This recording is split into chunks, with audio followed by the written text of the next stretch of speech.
नमस्कार. सोपी रेसिपीमध्ये तुम्हा सर्वांचं खूप खूप मनापासून स्वागत आहे. आज आपण शाही राजभोग आईस्क्रीम कशी बनवायची ते बघणार आहेत. तर बघा, यामध्ये आपण नावातच याच्या शाही आहे.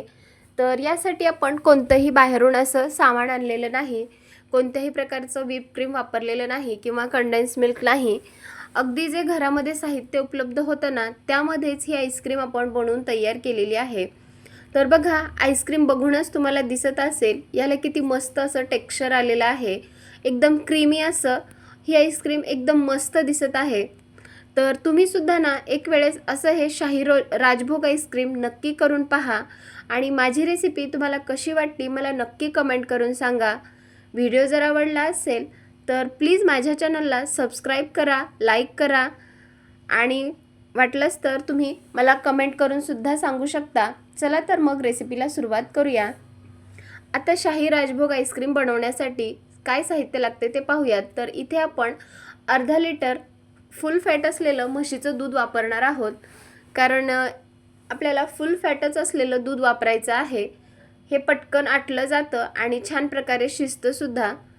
आता त्यासाठी लागणारं दुसरं साहित्य म्हणजे इथे आपण 100 ग्राम खवा वापरणार आहोत. आपण जे गुलाबजामुनसाठी खवा वापरतो ना, इथे तोच खवा वापरणार आहोत. जर तुमच्याकडे मार्केटमधून आणलेला खवा अवेलेबल नसेल तर तुम्ही हा खवा घरीसुद्धा बनवू शकता. दूध घ्यायचं, फुल फॅट असलेलं दूध घ्यायचं, त्याला पूर्णपणे आटवून घ्यायचं आणि त्याचा खवा तयार होतो. आता इथे आपण पाव वाटी साखर वापरणार आहेत. साखरेचं जे प्रमाण आहे ना, ते तुम्ही तुमच्या आवडीनुसार कमी जास्त करू शकता. जास्त गोड खावंसं वाटत असेल तर थोडीशी साखर जास्त वाढवू शकता किंवा कमी गोड खावंसं वाटत असेल ना, तर साखरेचं प्रमाण कमीसुद्धा करू शकता. आता इथे आपण 2 मोठे चमचे कस्टर्ड पावडर वापरणार आहोत. याऐवजी तुम्ही इथे कस्टर्ड पावडरच्या ऐवजी कॉर्नफ्लॉवरसुद्धा वापरू शकता. आता हे कॉर्नफ्लॉवर आपण बाजूला ठेवूयात आणि इथे मी आता फ्रेश साय घेतलेली आहे. तर आपण जे दूध तापवतो ना, तर त्यावर जी साय येते ती इथे वापरणार आहे. जर तुमच्याकडे असं घरात असलेली फ्रेश साय नसेल ना, तर तुम्ही इथे मिल्क पावडरचा वापर करू शकता किंवा मिल्क पावडर नसेल ना, तर त्याऐवजी तुम्ही ही फ्रेश सायसुद्धा वापरू शकता. तर साय तर प्रत्येक घरामध्ये अवेलेबल असते, तर तुम्ही इथे साईचा वापर करू शकता. आता सोबतच आपण इथे नावातच आहे आईस्क्रीमच्या शाही राजभोग, तर त्यामध्ये भरपूर सारे ड्रायफ्रूट्स असतात. इथे मी भरपूर सारे काजू आणि बदामाचे काप करून घेतलेले आहेत. तुमच्याकडे जर पिस्ते असतील ना, तर ते सुद्धा तुम्ही इथे वापरू शकता. तर यामध्ये थोडेसे ड्रायफ्रूट जास्त असतात, त्यामुळे भरपूर प्रमाणामध्ये काजू आणि बदामाचे काप घेतले आहेत. चला तर मग आता आईस्क्रीम बनवायला सुरुवात करूया. गॅसवरती कढई गरम करण्यासाठी ठेवली. आता कढईमध्ये हे आपल्याला दूध टाकून घ्यायचं आहे. मोठ्या गॅसवरनं आपल्याला दुधाला सुरुवातीला चांगली उकळी काढून घ्यायची आहे. सुरुवातीला आपण हाय फ्लेमच ठेवूयात आणि हाय फ्लेमवर दुधाला चांगली उकळी काढून घेऊयात. तर बघा, जेव्हा आपण गॅसवरती दूध ठेवतो ना, तर इकडे तिकडे कुठेच जायचं नाही, कारण दूध जे आहे ते उतूसुद्धा जाऊ शकतं. त्यामुळे हाय फ्लेमवर आपण याला छान अशी उकळी काढून घेऊयात. आता बघा, दुधाला उकळी आली की आपण थोडंसं ढवळून घेऊयात आणि जी कडेने साय येते ना, तीसुद्धा आपल्याला सारखं मोडून घ्यायची आहे. दर 2-2 सेकंदाला दूध चांगलं ढवळत राहायचं आणि कडेने आलेली साय मोडत राहायची. आता आपल्याला दूध जेवढं आहे ना, त्याच्यात थोडंसं अर्ध करून हे शिजवून घ्यायचं आहे. तुम्हीसुद्धा ना या उन्हाळ्यामध्ये असं हे शाही राजभोग आईस्क्रीम नक्की करून पहा. बघा, आपण दूध छान असं उकळत आहे, तर त्यावर मस्त अशी साय जमत आहे. कडेने आलेली साय मोडून घेऊयात आणि सारखं एक 2-2 सेकंदांनी याला चांगलं ढवळून घेऊयात, साय मोडून घेऊयात. यापेक्षा आपल्याला यामध्ये जास्त काही वापरायचं नाही किंवा जास्त कोणती मेहनतसुद्धा नाही. अगदी कमी वेळेमध्ये आणि कमी खर्चामध्ये घरातल्या घरात आपली शाही राजभोग आईस्क्रीम बनवून तयार होते. कारण आपण जी बाहेरून आईस्क्रीम विकत आणतो ना, त्यामध्ये भरपूर प्रमाणामध्ये प्रिझर्वेटिव्ह वापरले असतात, पाम तेलाचा वापर करतात. त्यामुळे अगदी घरच्या घरी आणि कमी साहित्यामध्ये ना अशी आईस्क्रीम आपण बनवून तयार करणार आहोत. शिवाय घरी बनवल्यामुळे पौष्टिक तर आहेच, त्यामुळे तुम्ही लहान मुलांना सुद्धा नक्कीच देऊ शकता। आता बघा, दूध आपण थोडंसं आटवून घेतलं। यामध्ये आता साखर ॲड करूयात। तर साखर टाकली की चांगली 1 मिनिटभरासाठी चांगली मिक्स करून घेऊयात। आता साखर टाकली की परत दूध जे आहे ना ते थोडंसं पातळ होतं, कारण साखर मेल्ट झाली की थोडंसं दूध पातळ होतं। तर अजून 1-2 मिनिट आपण दूध उकळवून घेऊयात। त्याला थोडंसं आपण घट्ट करून घेऊयात दुधाला। इथे बघा, आपण दूध छान असं साखर त्यामध्ये मेल्ट करून घेतली, चांगलं मिक्स करून घेतलं आणि सारखं याला ढवळत राहून कडेने आलेली साय सुद्धा मोडून घेतली।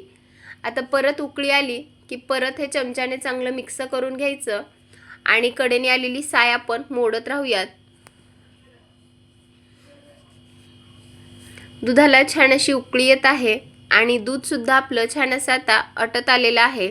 तर यामध्ये आता या स्टेजला आपण जे आपण कस्टर्ड पावडर घेतलं होतं ना, त्यामध्ये थोडंसं दूध टाकून घेतलं, त्याची चांगली स्लरी तयार करून घेतली आणि ते आता आपण या दुधामध्ये टाकूयात।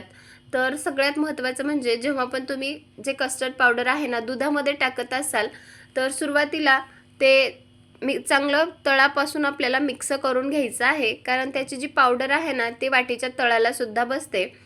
तर चांगलं मिक्स करून घ्यायचं, मग दुधामध्ये टाकून घ्यायचं आणि दुधामध्ये टाकलं की परत हे आपल्याला चांगलं मिक्स करून घ्यायचं आहे, कारण जी कस्टर्ड पावडर आहे ना ती तळाला सुद्धा जाऊन बसू शकते।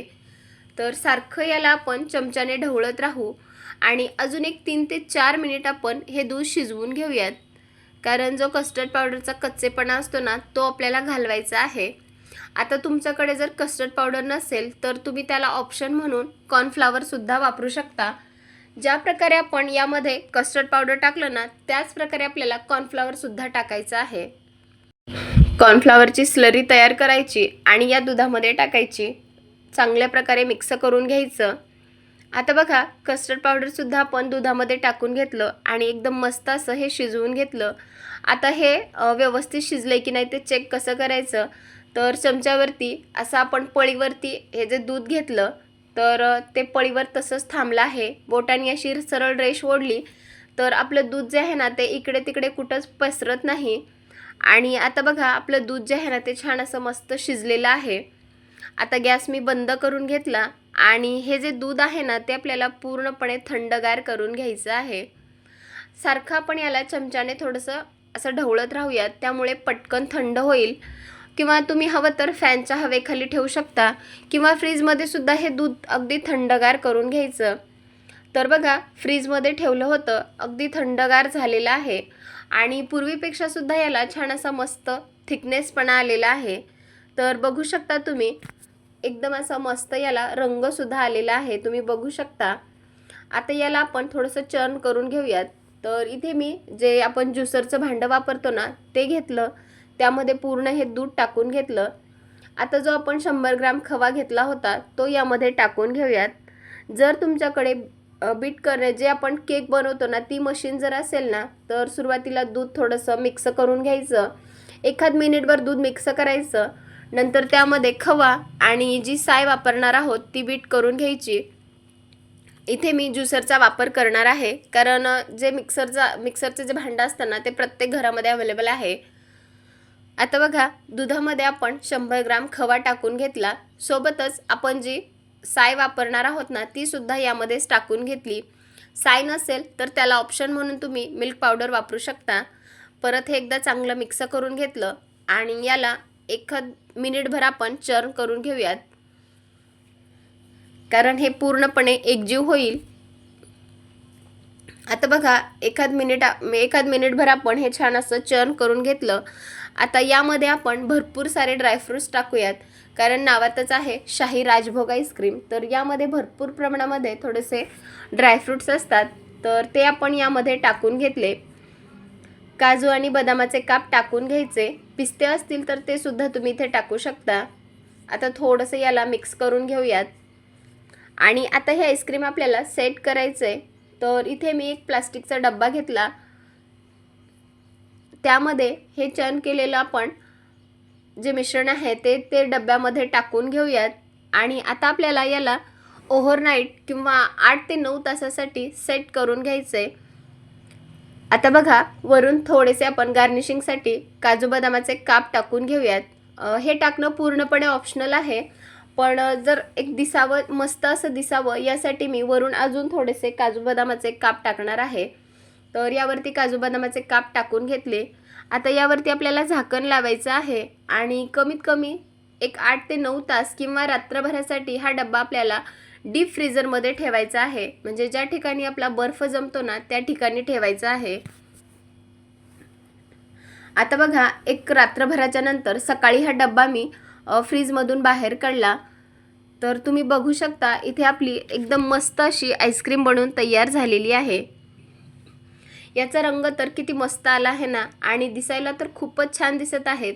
यावरती अजिबात बर्फाचे क्रिस्टल जमलेले नाहीत. दिसायला तर खूपच छान दिसत आहे. खायला सुद्धा इतकी भन्नाट झाली आहे ना, तर तुम्ही सुद्धा एक वेळेस अशी ही शाही राजभोग आईस्क्रीम नक्की करून पहा. आता लगेच आपण स्कूप करूयात. तर स्कूप करत असताना ना, आईस्क्रीम जी आहे ना ती 5 मिनिट आपल्याला अशीच बाहेर ठेवायची, कारण थोडीशी घट्ट असल्यामुळे व्यवस्थित निघणार नाही. आता बघा, इथे आपण स्कूप केली. एका बाउलमध्ये सर्व करूयात. तुम्हाला बघून दिसतच असेल ही आईस्क्रीम किती मस्त अशी क्रीमी टेक्स्चर आलेलं आहे आणि खायला तर इतकी अप्रतिम झाली आहे ना. आपण ही आईस्क्रीम स्कूप केली आणि बघा, एकदम क्रीमी टेक्स्चर आलेलं आहे. मार्केटमधून आईस्क्रीम विकत आणण्यापेक्षा घरच्या घरी अगदी कमी वेळेमध्ये, कमी साहित्यामध्ये अगदी पौष्टिक अशी आईस्क्रीम आपली बनवून तयार आहे. तर तुम्हीसुद्धा ना एक वेळेस अशी ही शाही राजभोग आईस्क्रीम नक्की करून पहा. आणि माझी रेसिपी तुम्हाला कशी वाटली मला नक्की कमेंट करून सांगा. व्हिडिओ जर आवडला असेल तर जास्तीत जास्त लोकांपर्यंत शेअर करा. आणि पुन्हा एकदा सर्वांना एक निवेदन आहे, जर तुम्हाला खरंच माझ्या रेसिपी आवडत असतील ना, तर प्लीज माझ्या चॅनलला सबस्क्राईब करा, लाईक करा. आणि बघा, बाहेरून आणण्यापेक्षा आपण कोणत्याही प्रकारचं यामध्ये प्रिझर्वेटिव्ह वापरलेलं नाही, पाम तेलाचा वापर नाही. कारण बाहेरून जे आईस्क्रीम आणतात ना त्यामध्ये भरपूर प्रमाणामध्ये प्रिझर्वेटिव्ह वापरले जातात. त्यापेक्षा घरीच तुम्ही असे हे आईस्क्रीम तयार करा. लहान मुलांना सुद्धा द्या, कारण पौष्टिक तर आहेच. चला तर मग पुन्हा भेटूयात अशाच एका छानशा मस्त थंडगार रेसिपीसोबत. तोपर्यंत धन्यवाद आणि मस्त रहा, स्वस्त रहा आणि सगळ्यात महत्त्वाचं चांगलं चांगलं खात रहा. तोपर्यंत बाय बाय.